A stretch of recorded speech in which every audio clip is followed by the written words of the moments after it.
It's Air Max month and I just picked up a new pair of Air Maxes, so let's do an unboxing. This is a pair I've been waiting to get my hands on, the Nike Air Max Muse. I do recognize this box. I think this is the same box that my Comme des Garçons Air foam posits were sent in. I think I've seen it a few times at this point, so nothing really special going on with the box. We have some Nike branding at the top, some shiny Nike branding on the sides, and then of course the size label and a warning for small parts. This is the Nike and Veneda Carter collab in Racer Blue. I picked them up in a size 6, so hopefully they fit, but we'll see. The first pair of Nike Air Max Muses that I actually saw was back in like 2004. It was the black and silver pair, which I believe is the first pair of Nike Air Max Muses, and I really was intrigued by them, but I just couldn't bring myself to pull the trigger. They have a very bold design. Nike really leaned into that futuristic look heavily. And it's kind of funny because Nike gets a lot of criticism about not being innovative,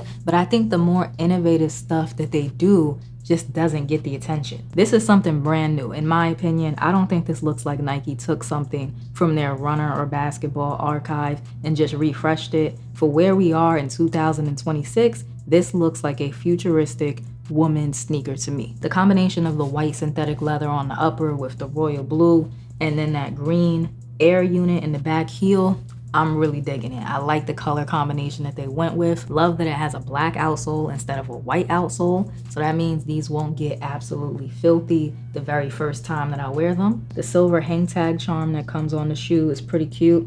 It's a nice little added detail. I thought that the shoelaces rather, would have that same design on the aglets. I'm pretty sure I saw that in a promo photo.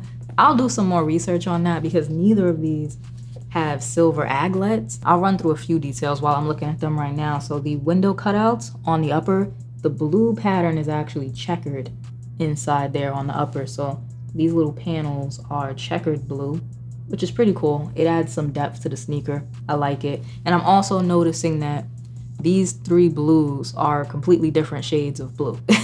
You can't notice it from afar. Like, I don't think anybody would notice on your foot or anybody would care.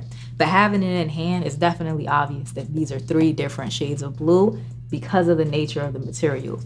So this here is rubber. So that's a royal blue right there. On the upper, where the silver swooshes are, that's a different shade of blue. You can see they don't match.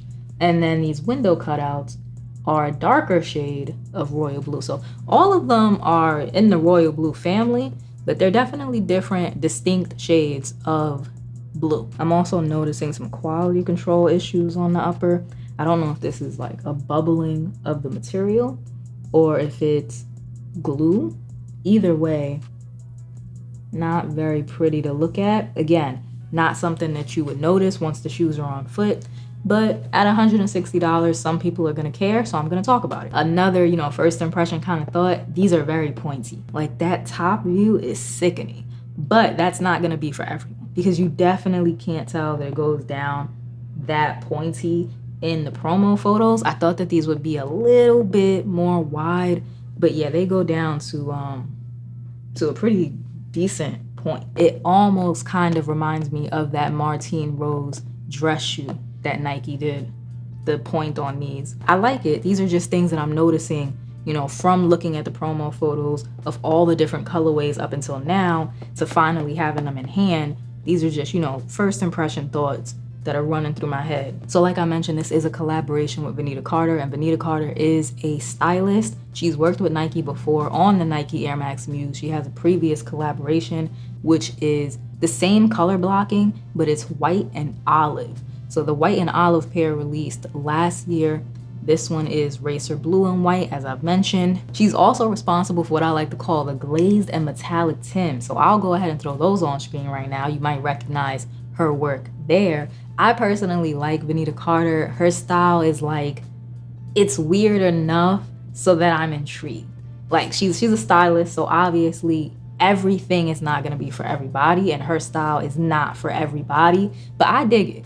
It's just the right amount of weird for me. This is my kind of carrying on. But I will say, I think Veneda Carter and the Nike Air Max Muse work as a collaboration because this is already a risk-taking model It's a distinctly feminine model, in my opinion. It's also very futuristic, very innovative. I still have to try them on. We'll talk about comfort in a second, but it's out there. You know, it's a little out there. And I think Veneda Carter's style is also just a little out there enough to make this collaboration really work, especially as a woman-centered, woman-marketed collaboration. All right, so I just tried them on. They do fit, so you can go true to size. I would recommend going true to size. I picked these up in a size 6. For reference, I wear a size 6 in the Air Jordan 1. I wear a size 6 in the Gel NYC from Asics. I wear a size 6 in the Asics Gel Light 3.